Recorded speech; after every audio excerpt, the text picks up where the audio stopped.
Hi guys, I will show you on this video how to install and use IBO Player Pro on a Samsung Smart TV.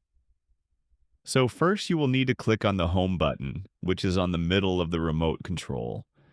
So you click on it, then you go to apps and you go up to app search. Then you look for IB Player Pro. So even if it's IBO Player Pro, they deleted the O for a certain reason. So you need to type only IB Player Pro. So it's the first app, it's not the second one. The second one is IBO Player, the normal one, and this one is IBO Player Pro. So I will select it, then click on Install, wait for it to get installed. Then once it's installed, click on Open, and the app is currently loading. And to make it working, you will need a playlist.